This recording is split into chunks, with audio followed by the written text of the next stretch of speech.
नमस्कार। आज हम एक ऐसे प्रोडक्ट पर थोड़ी गहराई से बात करेंगे जिसके बारे में आजकल काफी सुनने में आ रहा है, खासकर धान किसानों के बीच। हाँ बिल्कुल। सिंजेंटा का इंसिपियो। सही। तो हमारे पास जो जानकारी है उसके आधार पर आज थोड़ा समझने की कोशिश करते हैं कि ये है क्या, क्या इसमें खास है और किसानों के लिए इसके क्या मायने हो सकते हैं। बिल्कुल, मतलब आज का फोकस यही रहेगा कि इसकी टेक्नोलॉजी क्या है, कैसे काम करता है और जो दावे किए जा रहे हैं फायदों के, वो कितने पुख्ता लगते हैं। हाँ, और जो मुख्य दावा है वो यही कि धान के जो दो बड़े दुश्मन कीट हैं, तनाछेदक और पत्ता लपेट, स्टेम बोरर और लीफ फोल्डर। हाँ, ये उन दोनों पर ही असरदार है और इसे काफी मॉडर्न, सबसे आधुनिक समाधान बताया जा रहा है। जी, और ये भी कि ये सिर्फ सुंडी पर नहीं बल्कि कीट की दूसरी अवस्थाओं पर भी काम करता है, जैसे कि वयस्क कीट पर भी। अच्छा, एडल्ट पर भी? ये इंटरेस्टिंग है। हाँ, ये ब्रॉड स्पेक्ट्रम वाली बात जो कही जा रही है उसका शायद एक मतलब ये भी है कि लार्वा के साथ साथ एडल्ट मौत को भी कंट्रोल करे। चलिए तो फिर इसी से शुरू करते हैं। इसकी जो टेक्नोलॉजी है, हम्म प्लेनाजोलिन टेक्नोलॉजी, ये नाम सुनने में आ रहा है बार बार, और कहीं-कहीं 360 डिग्री इनोवेशंस भी लिखा है। ये प्लेनाजोलिन टेक्नोलॉजी आखिर है क्या? और ये 360 डिग्री वाली बात क्या है? देखिए, प्लेनाजोलिन टेक्नोलॉजी जो है वो इसलिए खास बताई जा रही है क्योंकि ये कीटनाशकों के एक बिल्कुल नए ग्रुप से है। मतलब इसका मोड ऑफ एक्शन अलग है। अच्छा, नया ग्रुप।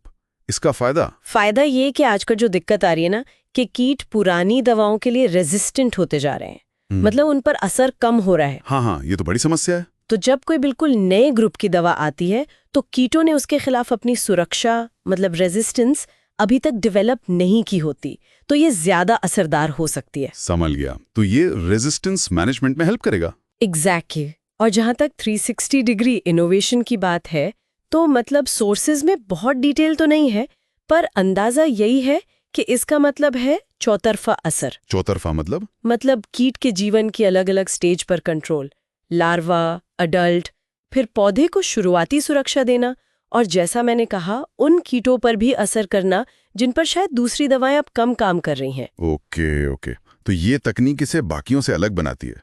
अच्छा, अब बात करते हैं इसके इस्तेमाल की। मतलब इसे खेत में कब डालना है, कैसे डालना है? हाँ, तो जो सलाह दी जा रही है वो है कि धान की रोपाई के बाद, जब पौधा शुरुआती वेजिटेटिव स्टेज में हो, मतलब जब बढ़ रहा हो, तब इसका पहला स्प्रे करें।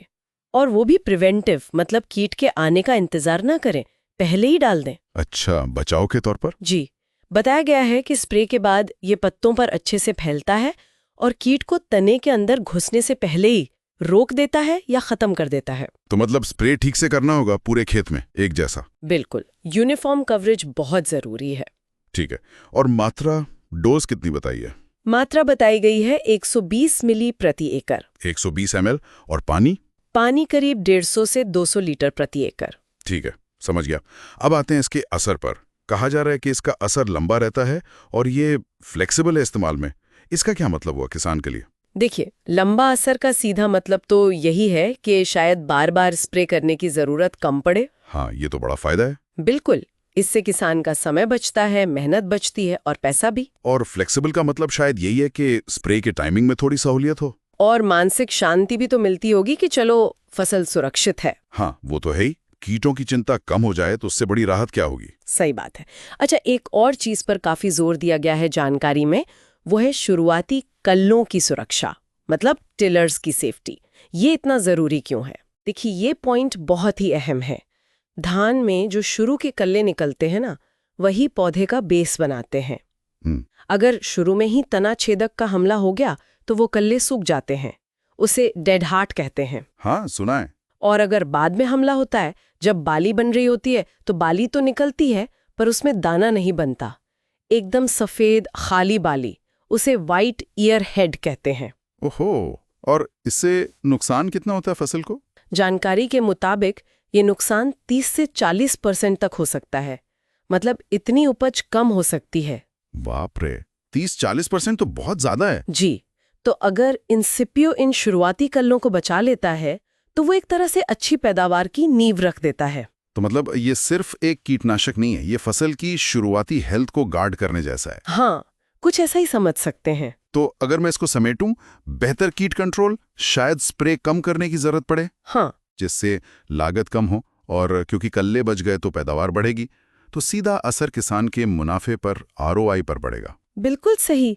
उम्मीद तो यही है कि इससे बेहतर रिटर्न ऑन इन्वेस्टमेंट मिले। तो चलिए एक बार फटाफट मुख्य बातें दोहरा लेते हैं इन सीपीओ के बारे में, क्या क्या निकल कर आया। हाँ, तो पहली बात, नई प्लेनाजोलिन टेक्नोलॉजी जो रेजिस्टेंस मैनेजमेंट में मददगार हो सकती है। ठीक है। दूसरी, ब्रॉड स्पेक्ट्रम कंट्रोल, मतलब तना छेदक और पत्ता लपेट दोनों पर असर।